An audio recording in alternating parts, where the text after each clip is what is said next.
I think the problem with social media and the way it was engineered, because it was engineered to help race to the bottom of your brainstem very well, most people they don't use it consciously.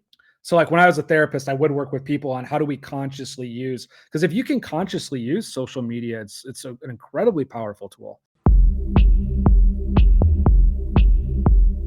Welcome to the podcast, where we introduce you to incredible humans who share their journeys with the mission to inspire you to harness your own inner tenacity to drive your life and career forward. And now, your host, Adam Posner.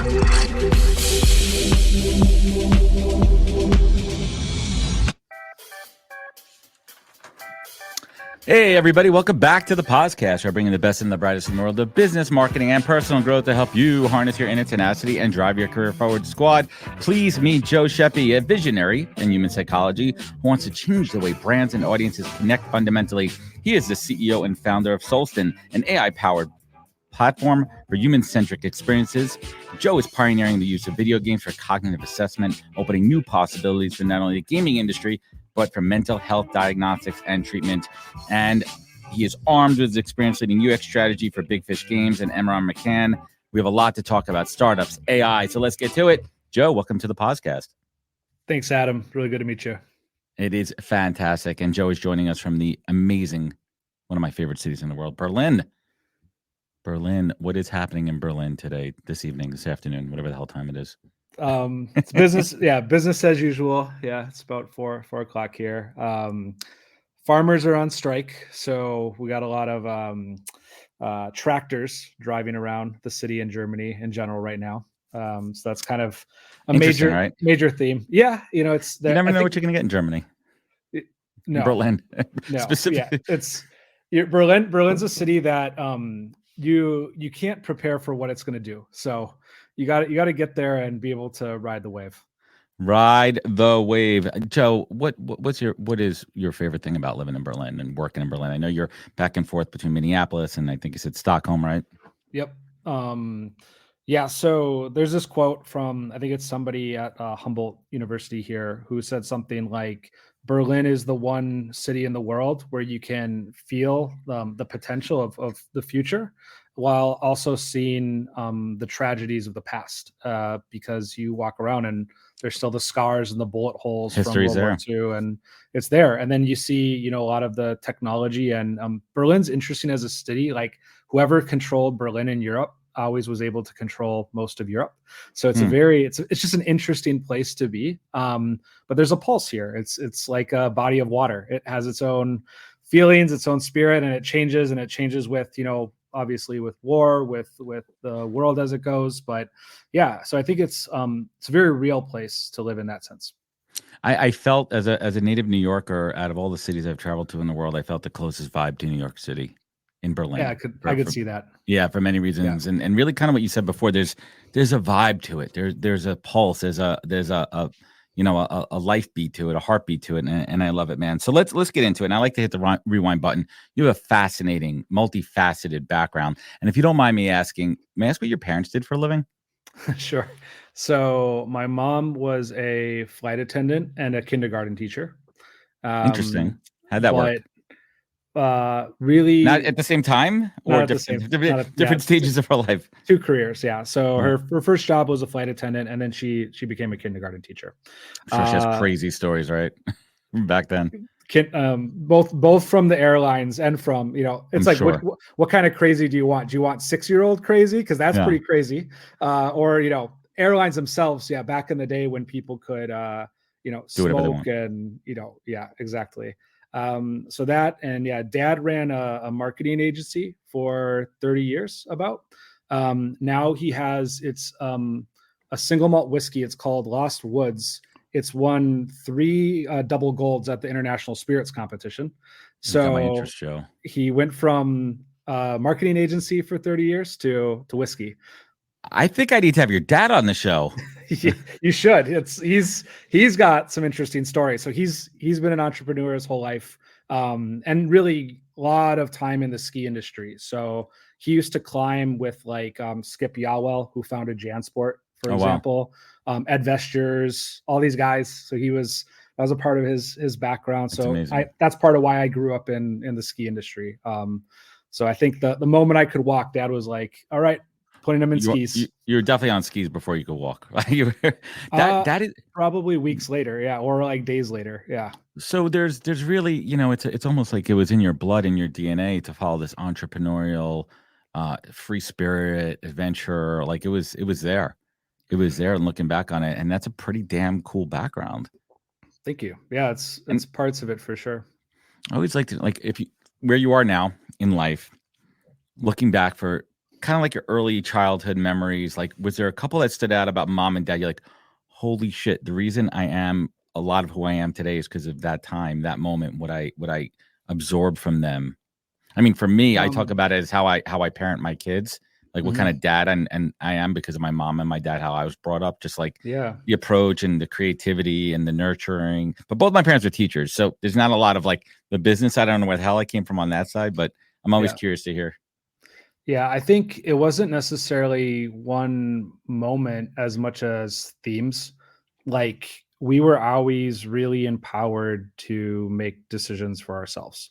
Like my parents took me to like 6 different kindergartens and said, which one do you want to go to? Because they felt that the one that I enjoyed the most and wanted to go to the most was the one I was going to learn the best at, which research, whatever, how many years later it is now, has proven that to be true. So I think that, and then just exposure to a lot of different types of experiences, that was really big in my family.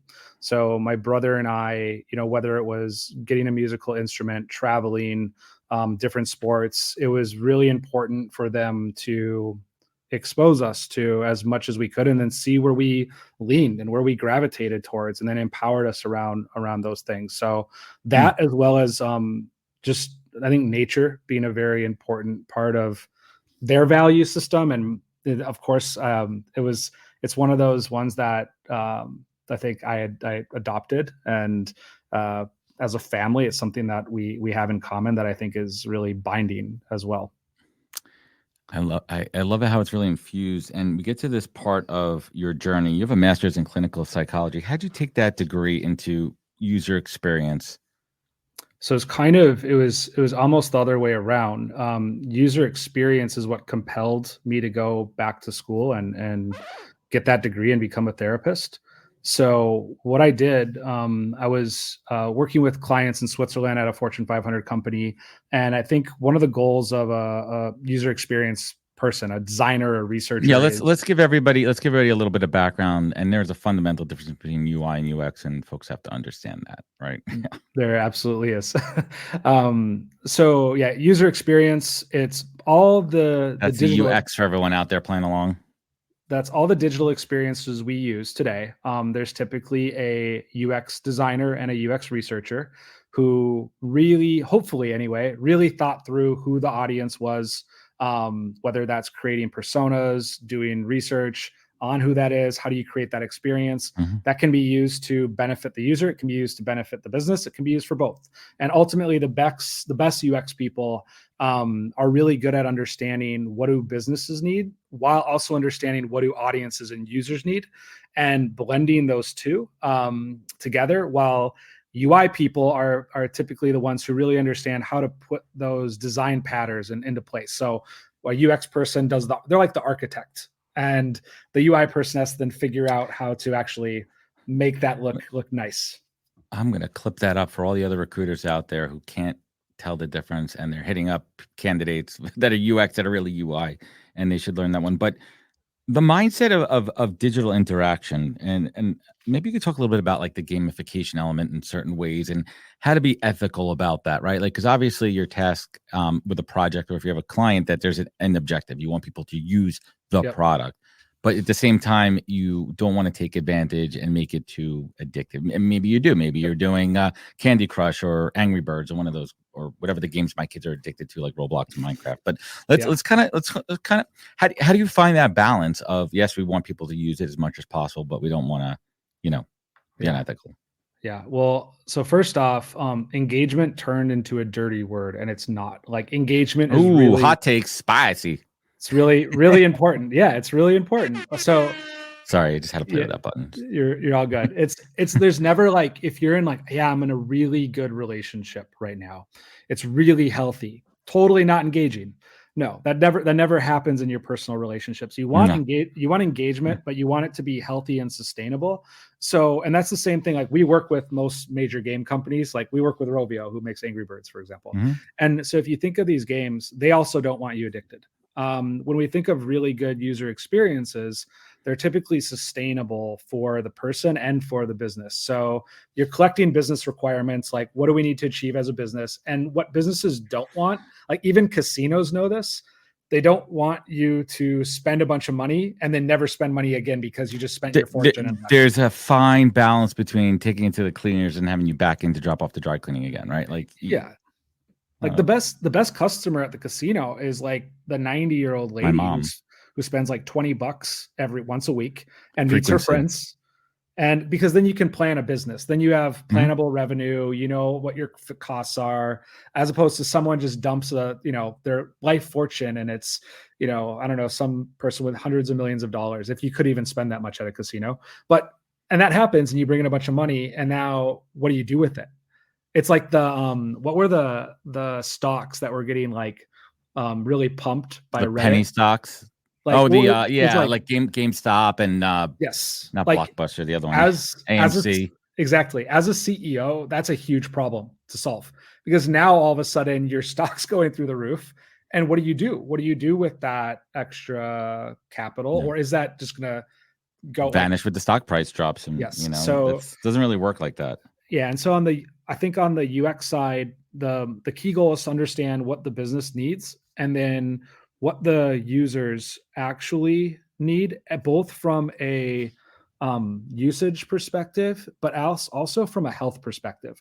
And that's part of why I went back to school and said, I need to become a clinical therapist, and need to really understand these things, because if I'm designing experiences that impact hundreds of millions of people, and I don't even know what a like button does, for example, like, people are engaged with it, but what is it actually doing? It's not sustainable for Facebook either. It's so crazy. Yeah, let's talk. I mean, let's take a little bit of a turn here, and I love your like, I've watched all the documentaries, I've watched the Netflix, I've watched the Zuckerberg movie, and like the like button, like the story of the like button, how that changed everything, and these vanity metrics that have driven society absolutely insane. But they've been obviously be able to monetize on, like the Kardashians would never be who they are. It's all numbers. It's all numbers and popularity. And in one breath, it sickens me, right? I watch my kids, follow these people that I think are just jokes as human beings, and other folks who follow are very talented, right? There's some very talented creators out there, and they're engaging. There's good stuff, but I want to ensure that my kids are following the right people for the right reasons, right? Like, I'm not going to throw names out here and throw, these influencers under the bus, but it's a slippery slope. And I'm also trying to teach my kids that those numbers don't mean everything, that you really have to evaluate people, entertainers, athletes, celebrities for who they are, not just because of their numbers. What's your hot take on likes and just vanity metrics in the world of social media?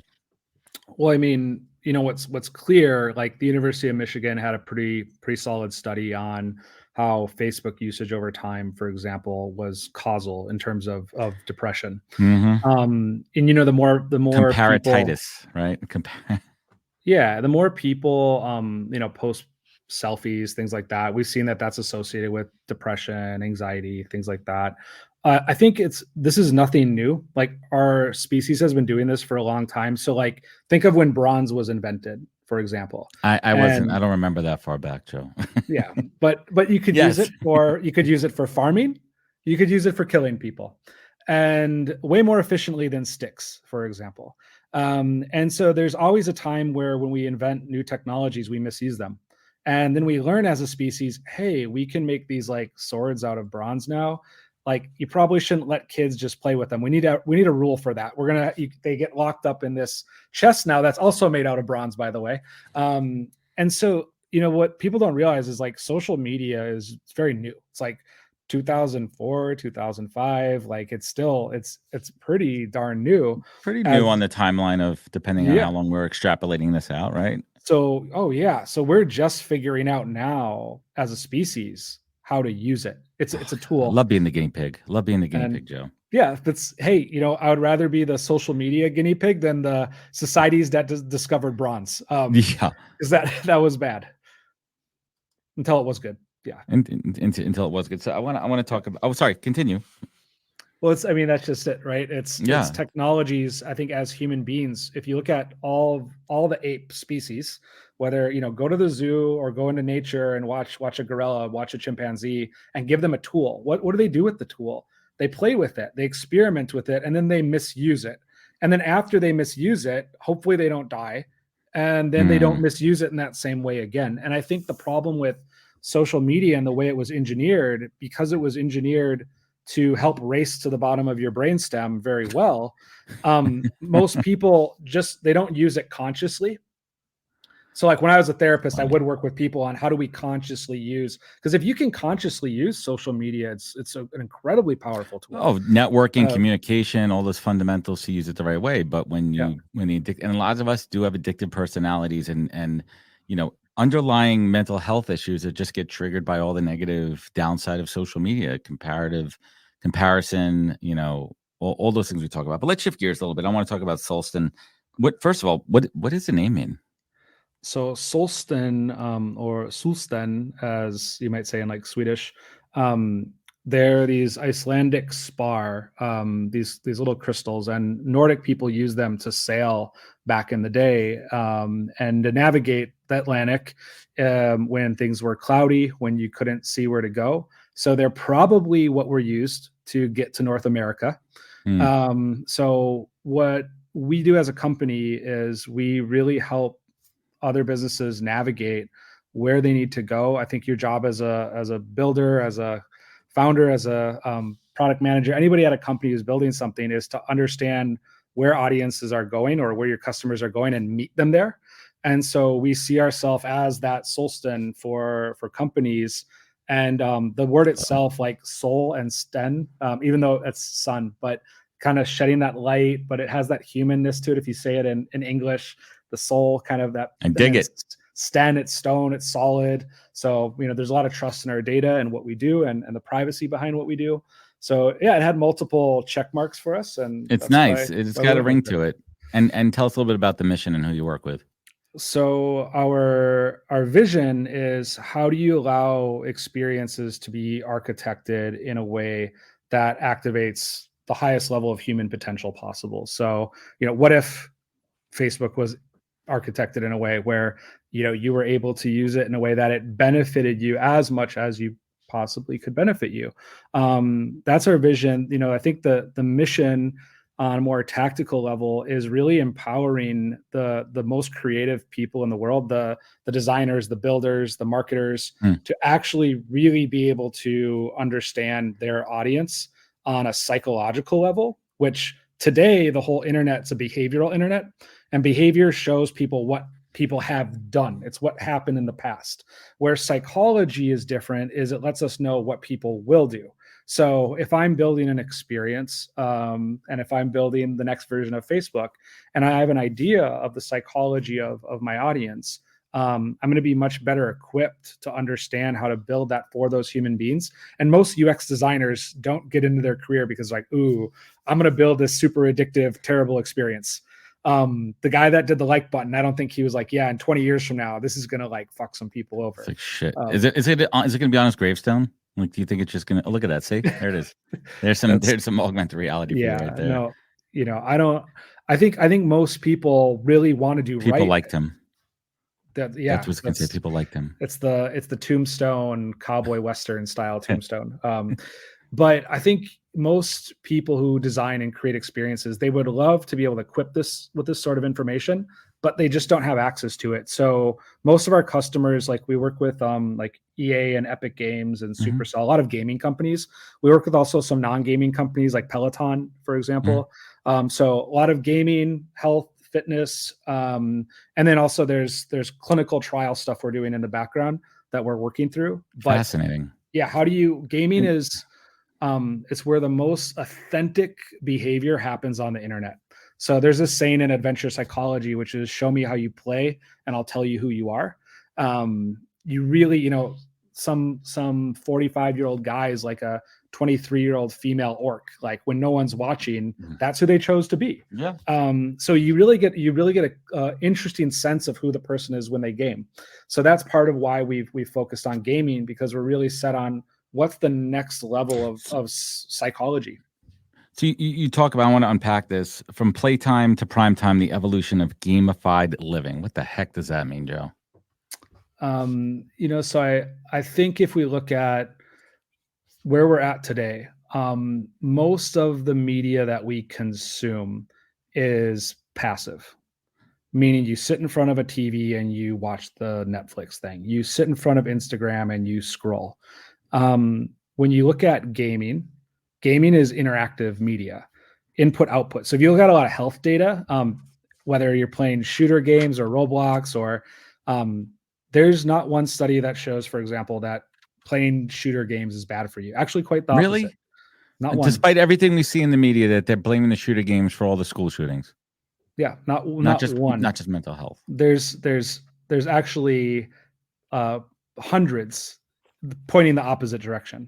That it helps with cognition, it helps with school, it helps with even like depression or anger issues or things like that. So, the thing is I think people they want to point fingers, but that's a separate topic. But if you look at games and where we're going, play is how we learn as a species. It's what's foundational to who we are. When you look at really healthy historical societies, like take, for example, the ancient Hawaiians, where they had so much resource advantage that they had enough leisure time. And what did they do with the leisure time? They built surfing. They created surfing. Let's stand on a board in the ocean, and what are you going to do? We're going to ride the ocean.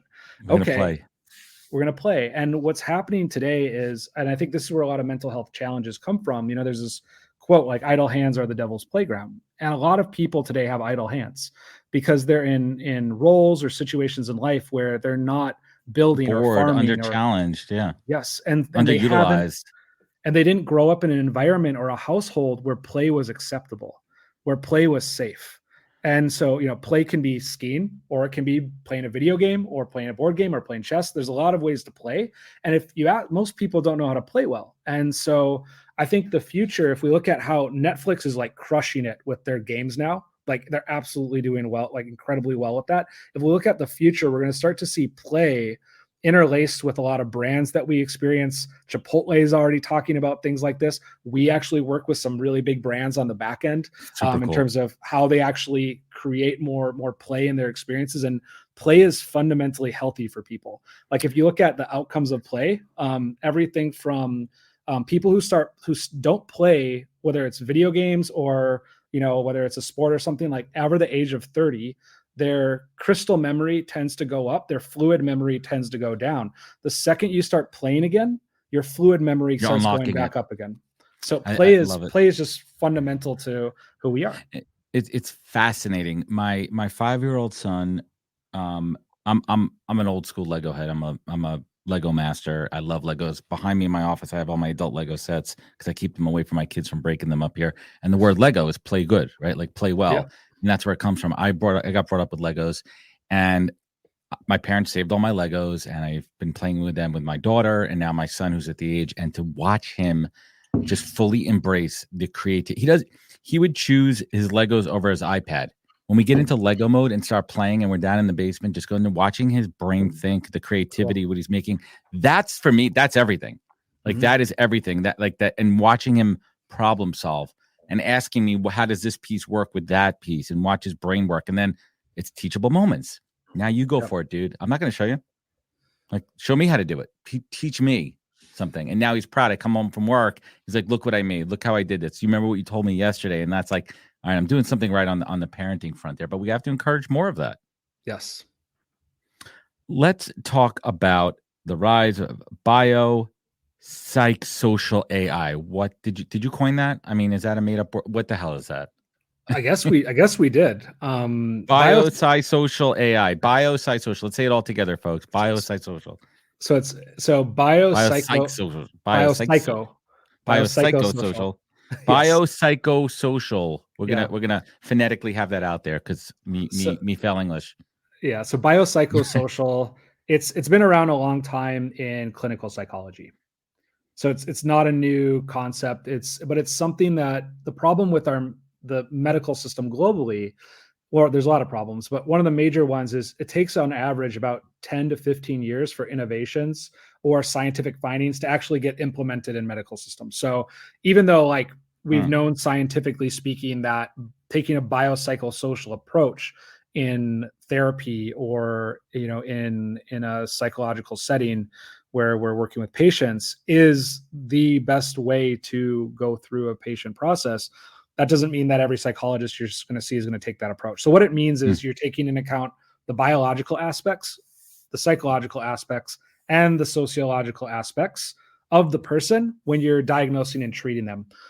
For example, I had a woman, she's 65 years old, African-American lady, super sweet. One of my patients said she had really bad depression. And so we went through our diagnostics, psychological side, and yes, she fit the criteria for major depression. But bio, I said, you know, have you ever experienced anything like this in your life? She's 65 years old.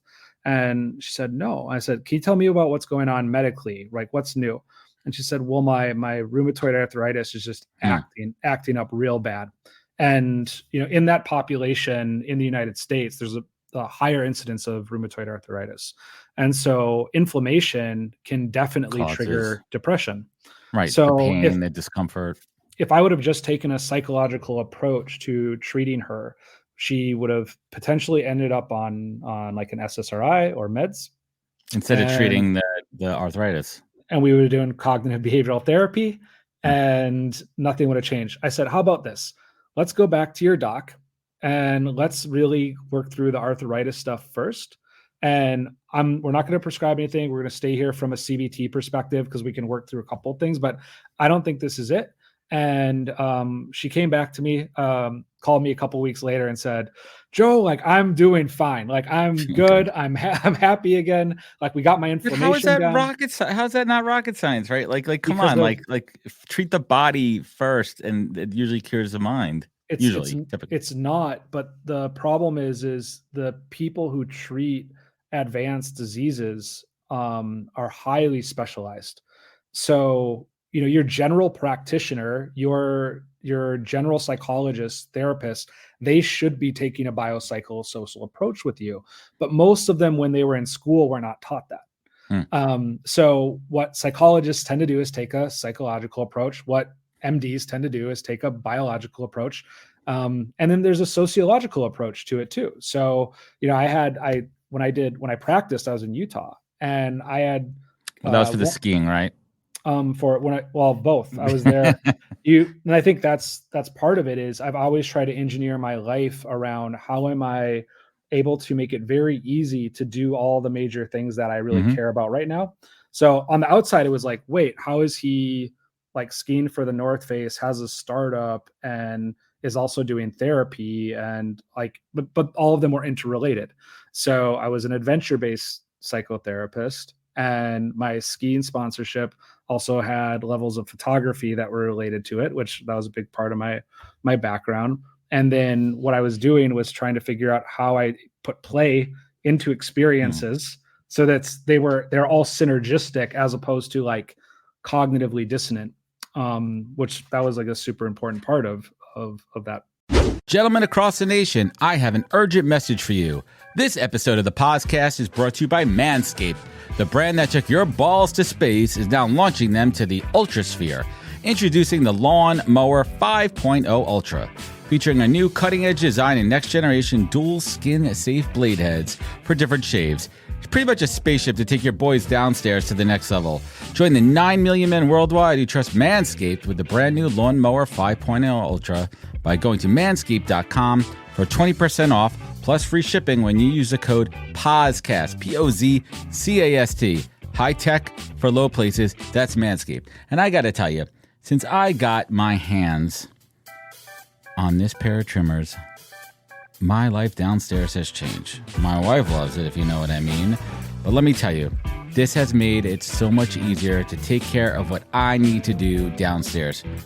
You know what? Take it on the go. Manscaped has you covered. This puppy comes with a travel case and even a travel lock to avoid any accidental powering on or weird looks in the airport. Guys, check this out. Go to manscaped.com, get 20% off when you use the code podcast plus free shipping. I'm telling you, your balls have been through enough. It's time to go ultra with Manscaped. Check it out. Fascinating stuff here. I literally, and my friend's going to listen to it. I'm going to introduce you to a friend of mine after this show named Michael Berman, who I think you and him will find some incredible synergies here. Cool. Something pretty cool. You say failure is not an option, it's imperative. Let's unpack that one, because I believe you, especially my journey the last 7-8 years as an entrepreneur. I had to learn how to fail, and I tried to learn how to fail fast and deal with failing and learn from it and the lessons. Because what happens if you're not failing? You're just doing the same shit all the time. You're not breaking shit. If you're not failing, you're going to end up with mental health problems. Like mental health issues. When I looked at like 99% of my patients and we distill it to what's actually going on, there's some way that they're stuck. And typically it's everybody else's problem, or the system's problem, or the company's problem, or their parents' problem, or their spouse's problem. So it's like, you're stuck. And why do they not want to get unstuck? Because they're afraid of failing.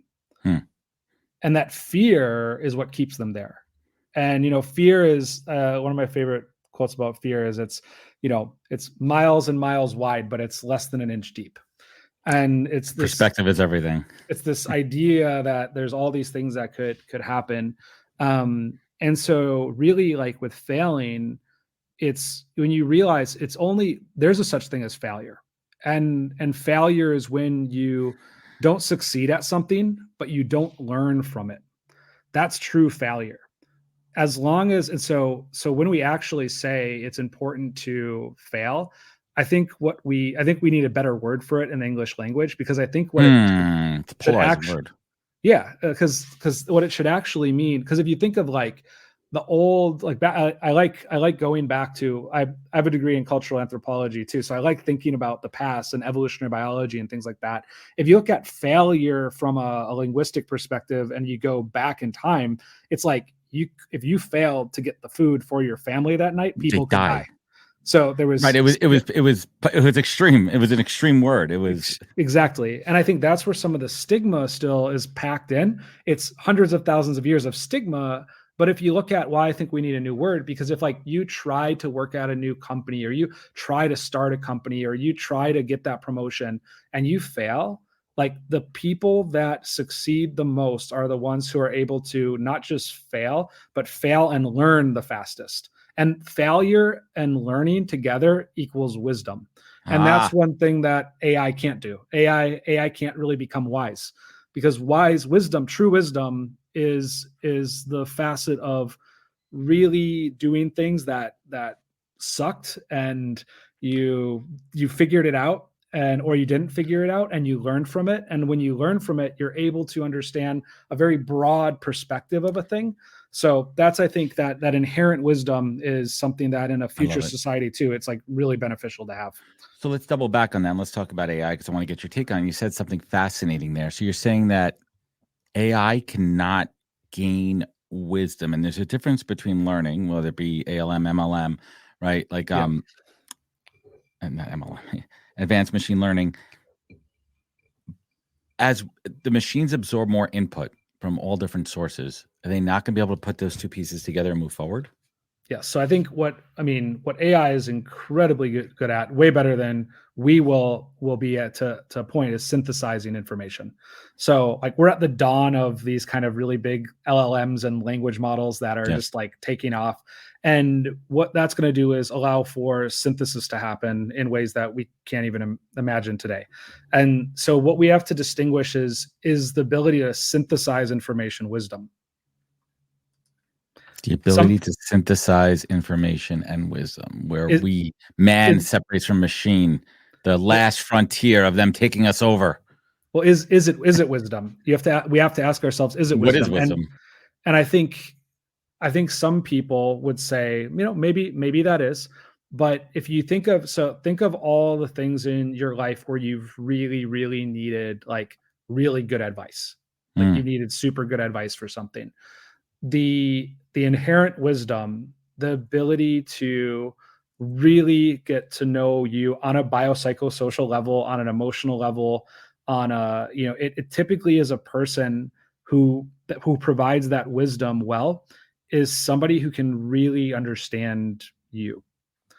And the so, application of what you've learned. Right? It's one yes, thing to and learn then, something and have the wisdom, but applying it. and they've Right?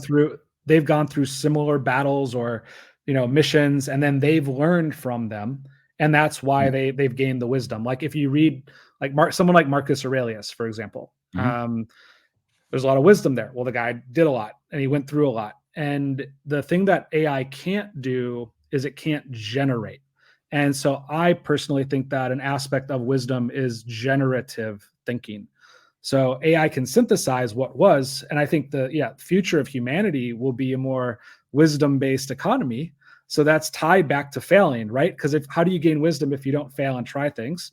And then how do you generate if you can't take those things and put them together? And AI is really good at saying, here's everything that existed, we're going to put it all together and compile it and show you this thing, and you may have never seen that thing before.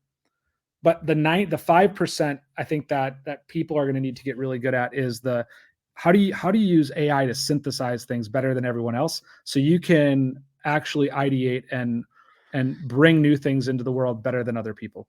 It's an accelerator, and I tell people to use it as a tool, don't use it as a crutch. And I really say, and I think that's the problem that we have, that too many people are jumping on this tech thinking it's going to thinking that it's going to replace their jobs, when it's not. It's going to augment it, and you do it the right way. I mean, Garbage in, garbage out also, right? Like if you do what we do, like we're the most advanced psychology in the world for understanding AI in the world for understanding human psychology. And if you look at AI's output, like AI and these LLMs, like it has what we call illusions. So if you bring in somebody who's an expert in a certain topic or subject matter, they can spot out like where the illusions are taking place. And illusions are like basically the things that, when a layperson reads ChatGPT, they'll be like, oh, that makes a lot of sense. But then the expert would read it and be like, wow, ChatGPT was really confident there, but that is completely wrong. Right. Like that first use case with that attorney who presented a case, right? And he's like, that's not even a real case, moron. Right. Yeah. Don't take it as gospel. Yep. And that's where I think, what we're kind of like a beehive. Like it's going to allow us to become more specialized. And I also think this, I mean, not to bring it back to mental health, but I think this is part of the challenge too, is human beings, like even 100 years ago, you had to know how to cook and farm and hunt, and you had to do all these like really empowering things, like how to build sustaining. Yeah, and those are like, we're still that being, we're still that body. So if I am the best neuroscientist in the world for running, models to diagnose a certain type of Alzheimer's, and like I'm incredibly good at that, but I can't even start a fire. Like so I think where we're going as a species, we're going to have to find that balance between really getting good at synthesization, specialization, and generative thinking, while making sure that the average person has a baseline of skills that let their primitive body know that, or our incredibly advanced primitive body know that we're still capable. Because that was a big theme for me with patients, was a lot of times kids and adults who had anxiety, I'd be like, hey, do you know how to get food yourself? Or do you know how to start a fire? And it was like, no. There's really good research with like anorexia for teenage women showing like 2 weeks in nature, just learning how to start fires, learning how to prepare food, like you'd see a lot of the symptoms go away after that. So this kind of the combination, I think the more AI becomes better at synthesizing, the more powerful it gets, the better we're going to have to get at being generative, while also being really good at taking care of still knowing we can do the basic things. That's amazing. Joe, what's your approach to hiring in your organization? Wow. I mean, based on this whole conversation, like let's level it up to 30,000 foot view. What is your philosophy and approach to building teams and hiring? Let's keep it high level here. So it's adapted based on the growth of our company, based on the stage of the company, and based on the location of the company and how we worked. So for us, when we first started the company, we followed actually very similar to Microsoft's hiring process when they went from about 1,000 to 4,000 people. So we 4 people interview. the research, so it's very empirically based. The research showed that if you interviewed for motivations, attributes, historical skills, and achievements, those 4 things were basically the best predictors as Microsoft was scaling. So we have one person that would interview on each of those topics. We did that to about 20 people. And we also sent out psychological assessments. So because that's what we do as a company, we were able to identify, hey, here's an engineer that's really effective here. Does this engineer have similar attributes that we know make this engineer effective here? It doesn't mean that they would be effective or not effective at another place. And I think that's really important, is we try to treat our company as an organism. I can tell you just flat out, speaking of failure, like we messed up during COVID. Like we just going, well, I mean, we all went remote, and you're not doing face-to-face interviews anymore. We stopped doing psychological assessments. Why'd you stop that part of the process? How should that be hindered by COVID? Overhead. We were scaling during COVID remotely. We went from like 25 people to maybe 75 people, and just being founders and not having the time and space. General Catalyst, the partner there, recommended to us that we as founders interview all the way up to at least the 300th employee. I think that was really good advice. And then you have to scale. Then really, yeah. But he said up till 300, your team's gonna get annoyed by you guys, but it's gonna be invaluable. Well, that's the core of your business. That's the engine. That's the first 300 employee. I've read that as well. The first like 200-300. That's your core. And there'll be attrition and folks falling off. But yeah. So I think now we've gotten back to the assessments. We've gotten back to really go back to what worked. Go back to what worked. Yeah, where we screwed up is we hired people who were like really successful in other jobs, and they were like VPs or director type level roles, and they had really strong opinions on hiring. And we let them basically, hey, this is how you took that company to 300 million, or this is how you took that company to X. Like, and we really empowered them to do things how they saw fit. And that was a mistake. Like, I think as founders, that was a failure. And one of the things we learned is, having product market fit, raising your Series A, raising your Series B, which we're past that point now. It's statistically lightning in a bottle. Like, you're more likely to hit by lightning multiple times than getting to that point from a business perspective. And I think as founders, you really are looking to get to a point where you're like, oh, finally there's help here. There's other people who are, they've done this before, and realizing like every business is really unique and it requires a unique sort of approach, and it's here for a reason. And so what were the things we did, and going back to our roots, and what were the things that we did really, really well before, and we corrected those, we learned from them, and we made changes based on it. So I think our hiring up to 20 worked phenomenally well. Most of those people are still here since 6 years ago is when we started this. That's great. And they're incredibly impactful people at the company.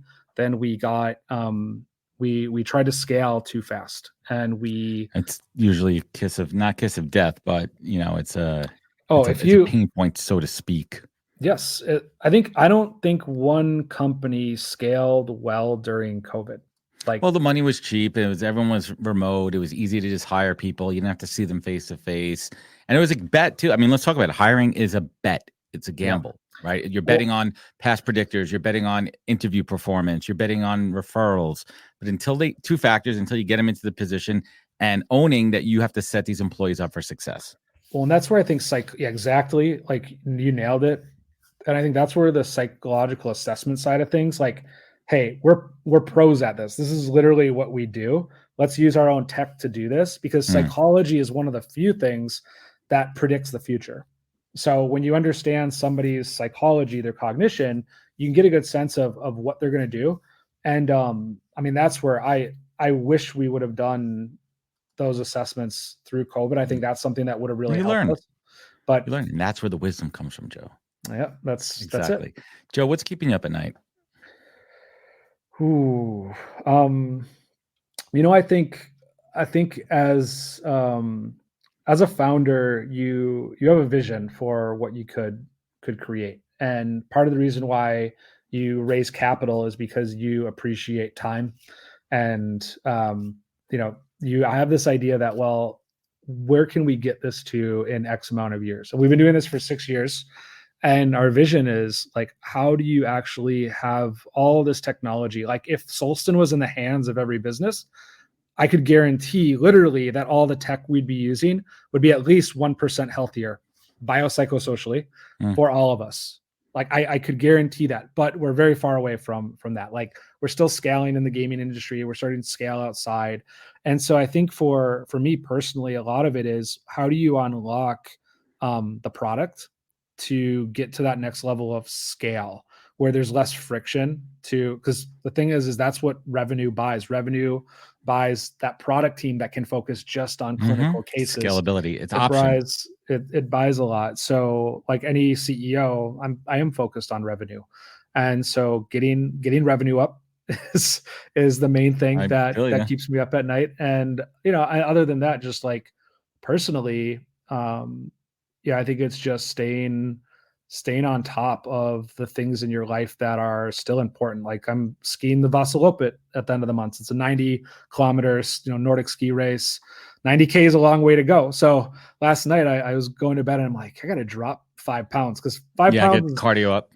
Well, it's like, 5 pounds if you ski 10K, it's fine. If you ski 90K, if you have another 5 pounds of weight on your back, like, so, I think it's a combination of those two things. It's really one thing I think I've done, having my clinical background, is really making sure to double down on the, they call it self-care in psychology, but it's, what are the things that you need? And like, for me, skiing is something I need. It's not something that's like a nice to have. It's something that I make time for it. It's scheduled into my day. I schedule other things around it. And that makes me, I think, a better founder, a better leader, a better partner, et cetera. I absolutely love it. Let's bring it home here, Joe. What's the single greatest piece of advice you've ever received that you take action on daily? It could be a mantra, something you wake up first thing. I mean, I got mine, said it a million times. I'm not going to repeat it, but I'd love to hear yours. I have a lot. What's the go-to? It really, like, I think mantras are just that. They're meant to be evoked for when you need them. And I think the one that I'm evoking right now, which is, it won't be probably in a year, it's that not everything is fixable, and some things are conditions. And if you treat certain things as conditions, you can actually optimize for the overall system in a better way. So I think as founders, some people try to fix everything, and it's not always the right thing to do. Oh, that's a big one. And let's bring it home here. There's been a fascinating conversation, and we could keep this going for a while, but my data shows that my listeners typically fall off around the 44-minute mark, and we're at 46:10. So we're going to bring it home here and give the audience what they want. Last but not least, Joe, you look back on your life, and I'm sure it wasn't all sunshines and rainbows and great pow days out there, right? But like, there were those tough times when you had to dig down deep and figure shit out and harness that inner tenacity to pull you forward. And you sit here, appreciation, gratitude for this business that you've created and empowering so many individuals and companies. And I could sense that you're pretty much a happy guy there. What is your focus? What is your beacon? What is your North Star in life? Oh, man. I think the North Star in life for me is, it's a deep peace and a deep knowing that, like, I think it's just being capable. It's what I went before. It's the combination of being really capable. Like, I'm a wilderness first responder. I can help people. I can help myself. I have all these survival skills. So it's like, it's that baseline combined with a really strong vision for what actually could help make the world a better place. And I think when you have the baseline, because I think a lot of people, they don't have the bases covered.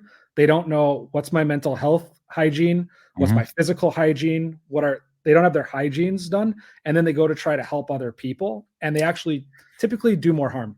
Yeah. And so I think having that, and then I get to every day wake up and the gifts that I was given and that I honed and that I created, we get to help companies bring play and adventure into digital experiences. So I'm doing exactly what, if you look back at my life, whether it was adventure therapy and play and UX and all these things, I'm doing the inevitability of those things. So Brilliant. I think really, really doubling down on who you are and not being afraid to go pursue that is what it's about. That is what it's all about, folks. Joe, I want to thank you so much for joining me here. This has been a fascinating, incredible conversation. I want everyone to check out solston.io. We're going to link it up there. Also connect with Joe on LinkedIn as well. Where else could folks find you? Where could they connect? Where could they learn more? Solston.io is fine. LinkedIn, Joe at solston.io is my email. Have a pop-up, but happy to accept people. And if you want to just kind of get a wellness assessment, we did like a pro bono. It's wellbeing.solston.io. It's we'll link it up. It's like $1,000 psychological assessment that we did for free during COVID.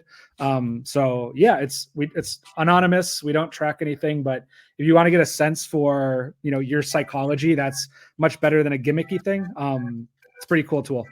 I dig it. And Joe, thank you. Hang with me for 1 second here. This is what it's all about, folks. If the show resonated with you, sharing means caring. Please spread the word. You know where to find out more at thepodcast.com. Leave a review, rating, engage. Hit me up in the DMs. I'll pass you over to Joe if you have any questions for him. Remember, look out for one another. Look out for one another. Be good to yourself. Be better to others. And catch us next week for another great episode of The Podcast. Take care, everybody. Wisdom is forever, but for us, it's time to go. Thank you for joining us. Luckily, we'll be back with our next episode soon, jam-packed with more incredible humans. Thank you for listening, subscribing, and sharing. To join the conversation, search The Podcast on LinkedIn. And to catch up on past episodes and more info, please visit www.thepodcast.com.